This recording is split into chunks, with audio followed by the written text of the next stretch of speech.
ஆண்டவராகிய இயேசு கிறிஸ்துவின் நாமத்தில் உங்களுக்கு வாழ்த்துக்கள். எல்லாரும் எப்படி இருக்கீங்க?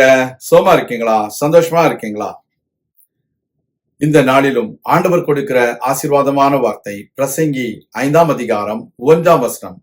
Ecclesiastes chapter 5 verse 1. நீ தேவாலயத்திற்கு போகும்போது உன் நடையை காத்துக்கொள்.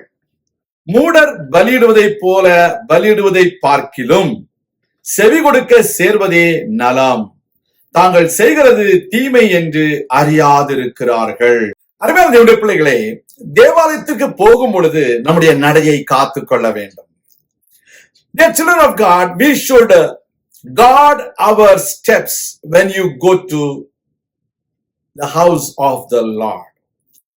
The word of God says it is better to listen to God than to offer like the fools, because they do not know what they are doing is evil. There are times people offer many things to God, but they do not yield themselves to listen to the word of God, which is not correct. We should not follow those people, those who offer more than to listen to God. Today, you and me are expected to listen to God more than to offer like a fool. நம்முடைய வாழ்க்கையில நம்முடைய நடையை காத்துக்கொள்ள வேண்டும். நடையை காத்துக்கொள்வது என்றால் என்ன?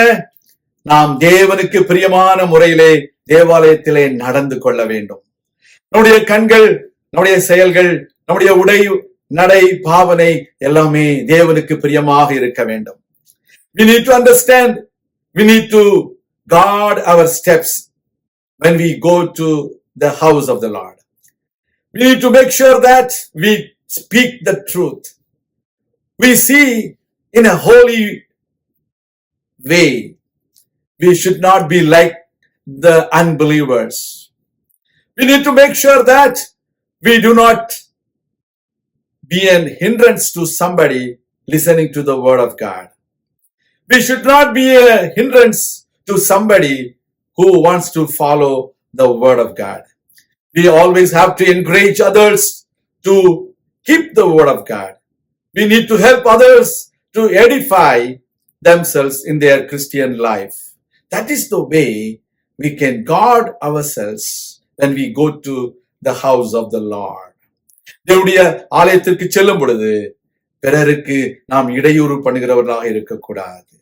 பிறருக்கு பக்தி விருத்தி உண்டு பண்ணுகிறவர்களாகவும், பிறரை நாம் தேவனிடத்துல நாம் உற்சாகப்படுத்துகிறவர்களாகவும் இருக்க வேண்டும். அநேக வேளைகளில தேவனுடைய பிள்ளைகள் இதை உணராமல் காணப்படுகிறார்கள். பலி செலுத்தினால் போதும், காணிக்கை செலுத்தினால் போதும், எல்லாமே நலமாய் போய்விடும் என்று நினைக்கிற அநேக மக்கள் இருக்கிறார்கள். There are people, they are thinking that if they offer, they will receive God's blessing. It may be true for a certain extent, but it will not take you to heaven. We need to make sure that we have to yield ourselves and listen to God's voice. We need to follow whatever the Lord says through the sermons, through the messages in the church. கர்த்தருடைய பிள்ளைகளே, ஆண்டவருடைய வார்த்தையை கேட்டு அதன்படி செய்கிறவர்களே நிச்சயமாக ஆசீர்வதிக்கப்படுவார்கள் என்பதில் சந்தேகமே இல்லை. கர்த்தர் உங்களை ஆசீர்வதிப்பார். நான் உங்களுக்காக ஜெபிக்கிறேன். எங்கள் பரலோக பிதாவே, நாங்கள் தேவாலயத்திற்கு போகும் பொழுது எங்கள் நடையை காத்துக் கொள்ளவும், மூடர் பலியிடுவதை போல பலியிடாதபடிக்கு உம்முடைய வார்த்தையை கேட்பதிலும் உம்மை கிட்டி சேர்வதிலும் நாங்கள் அதிகமாக கவனம் செலுத்த தேவரீர் இந்த நாளிலே எங்களோடு பேசின தயவிற்காக உமக்கு நன்றி செலுத்துகிறோம். உடைய பிள்ளைகளை ஆசீர்வதியும், உடைய பிள்ளைகளை உற்சாகப்படுத்தும், உடைய பிள்ளைகள் வாழ்க்கையிலே மேலான நன்மைகளை செய்திடணும், அற்புத அடையாளங்களை செய்திடணும், கிருபைக்குள்ளாக மறைத்துக் கொள்ளும், இரத்த கொட்டைகளாக மறைத்துக் கொள்ளும். தாழ்த்துகிறோம், ஒப்புக் கொடுக்கிறோம். துதி கன மகிமை யாவற்றையும் உமக்கே செலுத்துகிறோம். கர்த்தரும் இரட்சகரும் மீட்பருமாகிய இயேசு கிறிஸ்துவின் நாமத்தில் ஜெபிக்கிறோம் எங்கள் நல்ல பிதாவே, ஆமேன். கர்த்தர் தாமே உங்களை ஆசீர்வதிப்பாராக. ஆமேன்.